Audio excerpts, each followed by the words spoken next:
The most entitled woman at my office sent my husband an email begging him to play her wedding, and she had absolutely no idea that the man behind the band was married to the coworker she had been rude to for months. What happened next was a slow-motion train wreck that ended with a canceled wedding, a forfeited deposit, and the most satisfying dose of karma I have ever witnessed in my entire life. Let me set the stage for you, because this story has layers, and I want you to appreciate every single one of them. My name is Megan. I work at a mid-sized company, about 50 employees spread across several departments.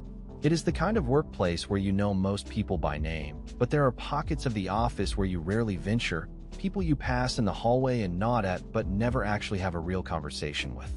My department is on the second floor, tucked away in a corner with windows that overlook the parking lot, and most of my daily interactions are with the same 8 or 9 people I have worked with for years.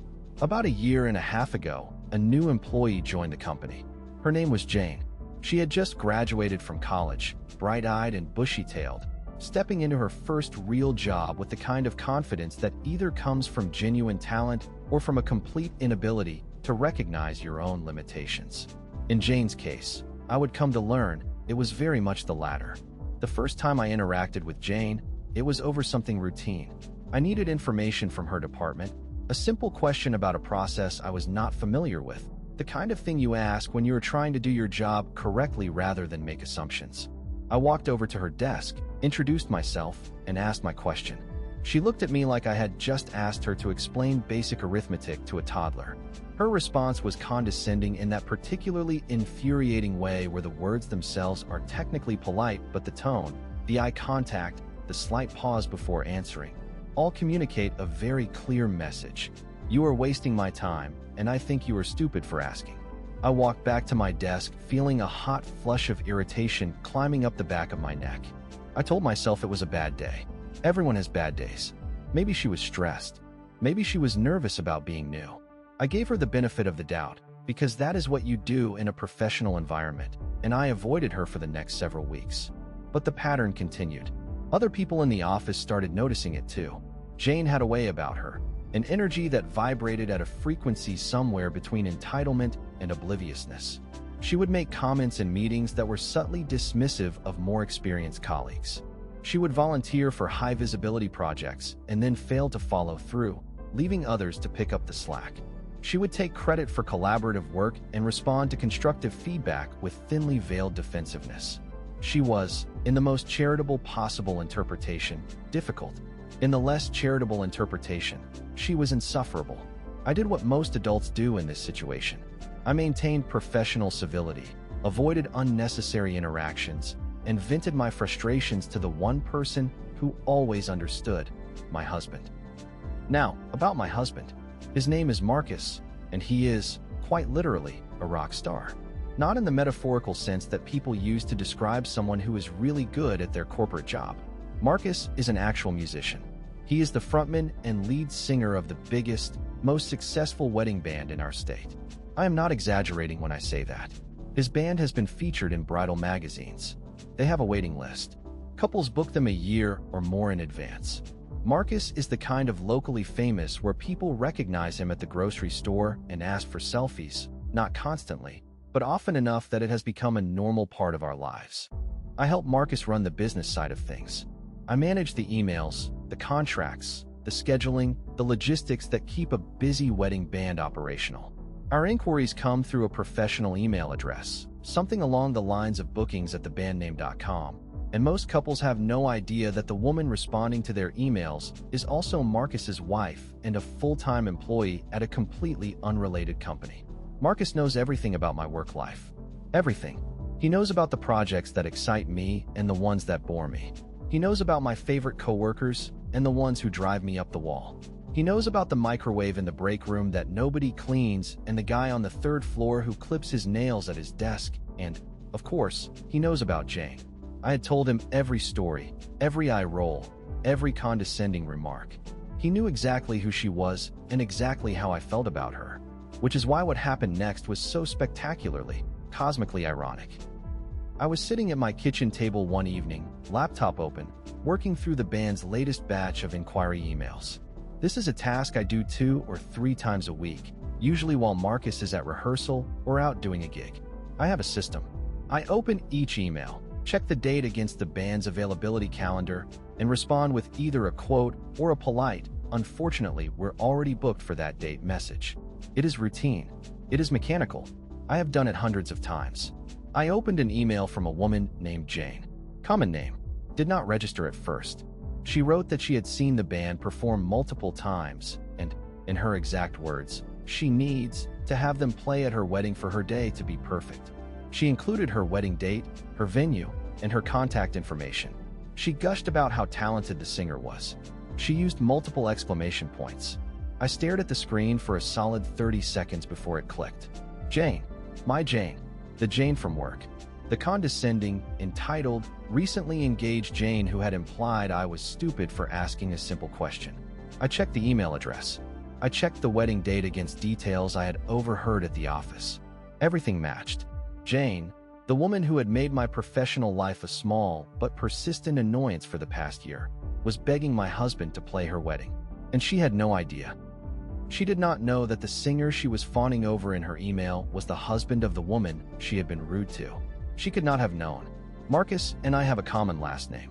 I rarely attend his gigs anymore because I have heard the set list approximately 400 times, and I would rather spend my evenings in pajamas on the couch. Marcus has only visited my office a handful of times, brief drop-ins to bring me lunch or pick me up for an appointment. There was no reason for Jane to make the connection. I closed the laptop and waited for Marcus to come home. When I told him, his reaction was exactly what you would expect from a man who has spent the better part of a year listening to his wife complain about this woman. "No way," he said, leaning against the kitchen counter with his arms crossed and a grin spreading across his face. "Absolutely not. I am not having you deal with her wedding emails for the next year." We discussed our options. Marcus's first suggestion was to quote her an absurdly inflated price, something so outrageous that she would decline on her own without ever knowing she had been deliberately priced out. I considered this, but ultimately thought it was too risky. If she somehow found out later that other couples had paid significantly less, it could create professional complications for both of us. My suggestion was simpler. Just respond and tell her the band would not be a good fit for her event. No explanation, no specifics, just a polite, professional decline and a wish for a wonderful wedding. Marcus thought about it. He rolled it around in his mind for a few days. And then he did something I did not expect. He decided to take the gig. His reasoning was actually practical, which annoyed me because I had been hoping for a more dramatic stand. He said we were planning to raise our prices for the upcoming wedding season anyway, so the new quote would be legitimate, not inflated. He said the date was available and turning down revenue for personal reasons was not something he wanted to make a habit of. And he said, most importantly, that he would handle all communication with Jane himself. I would not have to read a single one of her emails, respond to a single one of her questions, or deal with her in any capacity beyond the professional interactions I was already having at work. Just forget about it, he told me. I'll handle her. You won't even know she's a client. So that is what happened. Marcus sent Jane a quote. She accepted immediately, enthusiastically, with another barrage of exclamation points and effusive praise about how her wedding was going to be perfect now that the band was confirmed. Marcus smiled at the email, showed it to me, and then told me to go to bed and stop thinking about it. I tried. I really did. What followed over the next several months was one of the most entertaining and simultaneously exhausting experiences of my husband's career. And remember, this man has been performing at weddings for over a decade. He has seen everything. He has played at weddings where the bride and groom got into a screaming match during the first dance. He has played at weddings where the best man gave a toast so inappropriate that the mother of the bride left the room. He has seen the full spectrum of wedding chaos. But he had never, in all his years, dealt with a client like Jane. Most couples send the band somewhere between 40 and 50 emails over the course of a year between booking and the wedding day. 5 to 10 emails during the initial booking process, a long quiet period in the middle, and then a flurry of logistical emails in the 2 to 3 months before the event. Timing, setlist preferences, special songs, that sort of thing. It is a manageable volume of communication. It is expected. Jane sent Marcus 109 emails. 109. In 7 months. I counted them. I could not help myself. I opened the inbox one evening when Marcus was at a gig, and I sorted by sender, and I counted every single one. 109 emails from January through September. That is roughly 15 emails per month. 3 to 4 emails per week. Almost one email every other day. For 7 months. And here is the thing that made it truly maddening. Most of the emails had nothing to do with the wedding. They were not logistical questions or set list requests or timing confirmations. They were chit-chat, casual conversation, stories about her day, links to songs she had heard on the radio, updates about her dress shopping, observations about the weather. It was as if Jane had decided that booking a wedding band entitled her to a pen pal, and she had chosen Marcus as her unwilling correspondent. Marcus is a patient man. He is the kind of person who smiles at strangers and holds doors open and remembers the names of his barista's children. But even his patience has limits. I would come downstairs in the morning to find him at the kitchen table, laptop open, staring at yet another email from Jane with a look on his face that was somewhere between bewilderment and existential despair. She sent me a picture of her dog, he said one morning, not looking up from the screen. Just a picture of her dog. No context. No question. Just the dog. What kind of dog? I asked, because at that point I had given up on being anything but entertained by the situation. A Labradoodle, he said flatly. His name is Winston. I laughed so hard I almost spilled my coffee. Marcus developed a strategy. He stopped responding to any email that did not contain a direct question requiring an answer. If Jane sent a chatty message about her weekend plans, he ignored it. If she sent a link to a song, he ignored it. If she sent a picture of Winston the Labradoodle doing something cute, he ignored it. He only responded when the email contained something actionable, a question about timing, a request about the set list, a logistical detail that needed confirmation. This did not deter Jane. If anything, it seemed to encourage her. The emails kept coming with the relentless regularity of the tides. Marcus would sigh, delete the non-essential ones, answer the necessary ones, and move on with his day. I would occasionally peek over his shoulder, see the sender's name, and shake my head in a combination of sympathy and schadenfreude. Meanwhile, at work, Jane continued to be exactly the person she had always been. Entitled, oblivious, occasionally rude, consistently exhausting. She talked about her wedding constantly, to anyone who would listen and several people who clearly would not. She brought in bridal magazines and left them on the break room table. She showed coworkers pictures of dresses and venues and centerpieces, and, yes, the band she had booked, which meant that on more than one occasion I had to sit in the break room and listen to my coworker rave about how amazing my husband's band was going to be at her wedding while I nodded politely and tried not to choke on my sandwich. Life is strange sometimes. And then, about 3 weeks before the wedding date, everything fell apart. Marcus got a phone call one afternoon from a man who identified himself as the father of the groom. The father of the groom was apparently the person financing the wedding, footing the bill for the venue, the catering, the flowers, and yes, the band. He called to inform Marcus, in a voice that was equal parts embarrassment and barely contained rage, that the band's services would no longer be needed. The wedding was off. He was forfeiting the deposit. Marcus, who has the poker face of a golden retriever, immediately asked why. He told me later that his first thought was that they were canceling because of the cost, that maybe the father of the groom had looked at the numbers and decided to cut the entertainment budget. He wanted to know if it was a financial thing, because if so, they could discuss options. It was not a financial thing. The father of the groom told Marcus that Jane had been cheating on his son, not with a random stranger, not with someone from her past, with someone at her workplace. My workplace. I need you to sit with that for a moment, because I certainly did. Jane, the woman who had sent my husband 109 emails about her dream wedding, the woman who had told every coworker within earshot how perfect her day was going to be, the woman who had insisted she needed this band, in capital letters, for her happiness to be complete, had been carrying on an affair with someone in our office the entire time. The fiancé had found out. He had called it off. The father of the groom, understandably furious, was calling every vendor to cancel every contract and recover whatever money he could. The deposit was gone, a non-refundable $1,000 or so, and the father of the groom did not even fight it. He just wanted it done. He wanted every trace of the wedding that was never going to happen wiped from existence. Marcus called me the moment he hung up.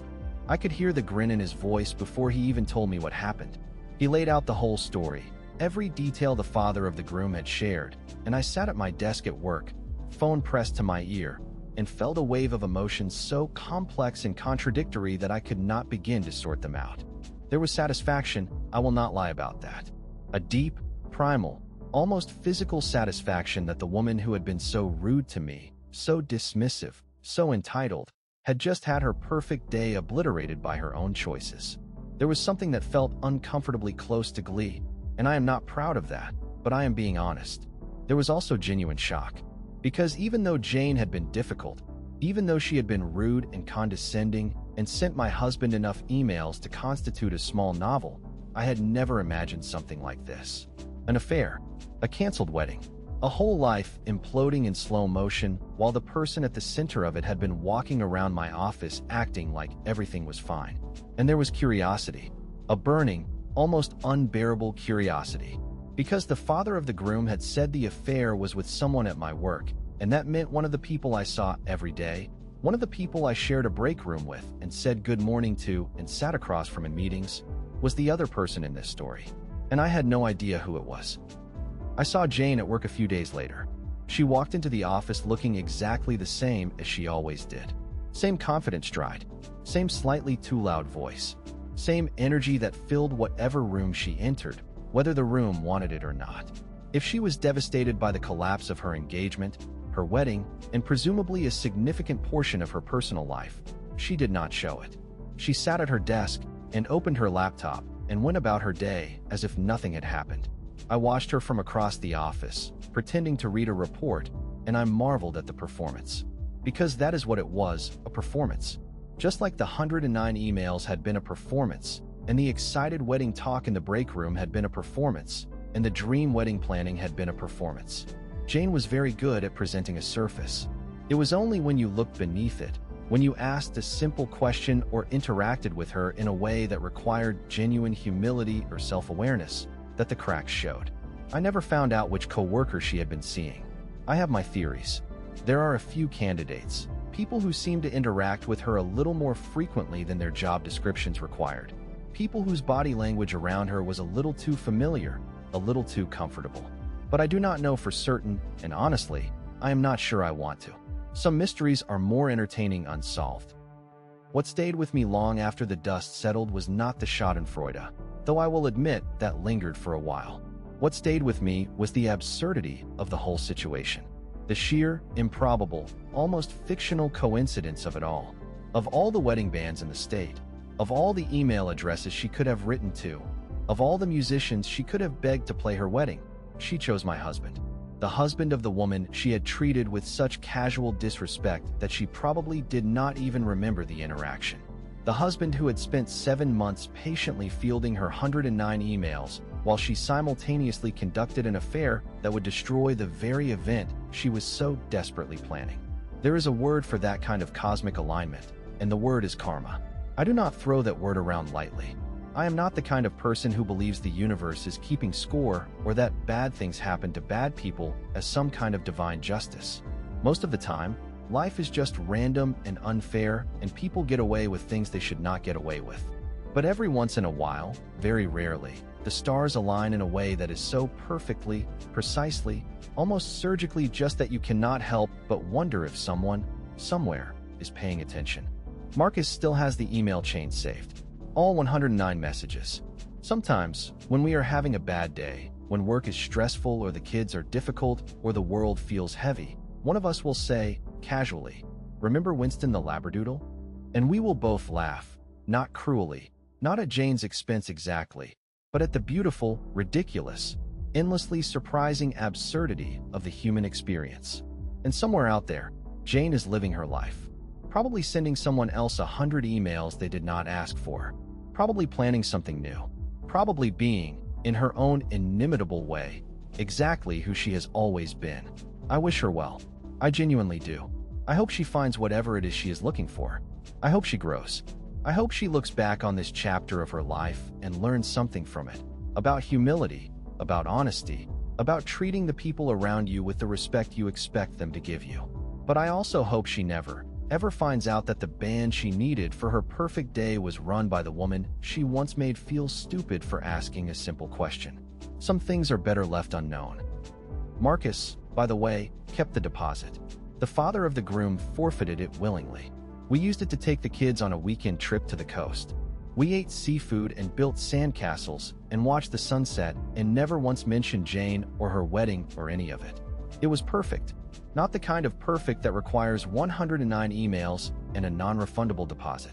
The kind of perfect that just happens, quietly and simply, when you are with the people you love and nobody is pretending to be anything they are not. That is the kind of perfect that lasts. I want to talk about something that this experience taught me, something that goes beyond the satisfying karma and the funny anecdotes and the labradoodle photos. It taught me something real about the difference between the surface of a person's life and what is actually happening underneath. Jane planned that wedding with the intensity of someone building a cathedral. Every detail mattered. Every vendor was scrutinized. Every element had to be perfect, from the band to the flowers to the dress to the venue. She talked about it constantly, proudly, publicly. She projected an image of a woman in love, a woman on the verge of her happily ever after, a woman whose life was falling into place with storybook precision. And the entire time, she was lying. To her fiancé, to her friends, to her coworkers, to my husband, to everyone. The wedding emails, the 109 breathless, enthusiastic, exclamation point-laden messages about her perfect day, were being written by a woman who was simultaneously conducting an affair that she knew, or should have known, would destroy everything she was building. She was pouring 109 emails worth of energy into a future that she herself was actively dismantling. I have thought about that a lot since then, about how much energy it takes to maintain a lie that big, about how exhausting it must be to plan a wedding you know might never happen, to send cheerful emails about centerpieces and set lists while carrying the weight of a secret that could detonate your entire life at any moment. About how a person can stand in a break room and show her coworkers pictures of wedding venues with a smile on her face while knowing, in the quiet, dark, hidden part of her mind, that the whole thing is built on sand. I do not say this with sympathy exactly. What Jane did was wrong. Cheating is wrong. Lying is wrong. Planning a wedding that costs someone else's father tens of thousands of dollars while simultaneously betraying the groom is wrong. I am not going to soften that or qualify it or find a charitable interpretation. It was wrong, but I do say it with a kind of bewildered fascination, because I could not do it. I do not have the capacity to compartmentalize at that level. I cannot imagine going through my daily life, smiling and planning and emailing and performing, with a secret of that magnitude burning a hole in my conscience. I would crack in a week. I would be unable to look my fiancé in the eye. I would cancel the wedding myself before I let it get that far. Jane did not crack. She kept going. She kept performing. Right up until the moment the phone rang and the fiancé called it off and the father of the groom started making cancellation calls and the whole elaborate structure came crashing down around her. And then she came to work the next week and acted like nothing happened. I think about that sometimes, the performance of normalcy. I think about what it costs a person to be that good at pretending. And I wonder, not for the first time, if the rudeness I experienced in that first interaction, the condescension, the dismissiveness, was not really about me at all. Maybe it was about her. Maybe the mask she wears for the world, the confident, entitled, everything is fine mask, does not leave much room for genuine human warmth. Maybe when you are spending all your energy maintaining an image, there is nothing left over for kindness. Or maybe she is just rude. That is also possible. Either way, the experience changed something in me. It made me a little more patient with difficult people, not because they deserve patience necessarily, but because I now carry the permanent awareness that the person who is most put together on the surface might be the most chaotic underneath. That the coworker who seems the most confident might be the one hiding the biggest secret. That the bride who sends the most emails might be the one whose wedding is least likely to happen. Marcus and I still run the band together. We still answer inquiry emails and negotiate contracts and manage the logistics of bringing live music to the most important day of people's lives. We have a rule now, an unofficial one, that if either of us recognizes a client's name from our personal or professional lives, we flag it immediately and decide together how to handle it. It has not come up again, Not like this. Not with this level of absurdity and coincidence. But we are prepared, just in case. Because if there is one thing I learned from the Jane experience, it is that life will find the most improbable, the most unlikely, the most statistically absurd way to make things interesting. And when it does, the best thing you can do is grab some popcorn, sit back, and enjoy the show. I want to close with one thought that has stayed with me. After everything that happened, after the cancellation and the forfeited deposit and the quiet aftermath at the office, I realized that the thing I had wanted most at the beginning of this story, the thing that had driven me to write that first email asking for advice, was control. I wanted to control the situation. I wanted to decide whether Jane got to hire my husband's band. I wanted to price her out or decline her or somehow use my position as the invisible woman behind the booking email to exercise some small measure of power over someone who had made me feel powerless. But I did not need to do any of that. I did not need to manipulate the price or craft a careful rejection or engineer the outcome. All I had to do was step back and let things unfold on their own. Because the truth, the real truth hiding beneath all of Jane's performances and emails and wedding plans, was already on a collision course with reality. It did not need my help. It just needed time. And that, I think, is the real lesson here. Sometimes the best response to a difficult person is no response at all. Sometimes the most satisfying revenge is not something you engineer or execute or plan. Sometimes it is just the natural consequence of someone's own choices, arriving on its own schedule, in its own way, with its own impeccable sense of timing. Sometimes karma has a booking calendar too, and its availability is always open. Oh, and one more thing. For those of you who are curious about Winston the Labradoodle, I have no idea what happened to him. I hope he is living his best life somewhere, blissfully unaware of the chaos his owner created. Dogs deserve better than the drama we bring them. They always do. Marcus still laughs about the dog photo. He says it was the only email from Jane that he genuinely enjoyed receiving. He even considered framing it for the office. I talked him out of it, but only barely. Some stories do not have a neat ending. This one does not either. Jane is still at my company as far as I know. We still share a building and a parking lot and a break room microwave that nobody cleans. We are still polite to each other in the hallways. The thin, professional politeness of two people who exist in each other's peripheral vision but will never, ever be friends. She does not know what I know. She does not know that I watched her dream wedding unravel from behind a booking email address, that I counted every one of her 109 messages, that I used her forfeited deposit to buy my kids ice cream on a beach. She does not know, and she never will. And that, honestly, might be the most satisfying part of all. Thank you for listening. If this story made you smile, or shake your head, or feel just a little bit better about the chaos of your own life, then it did its job. Subscribe for more stories like this one, and I will see you in the next video.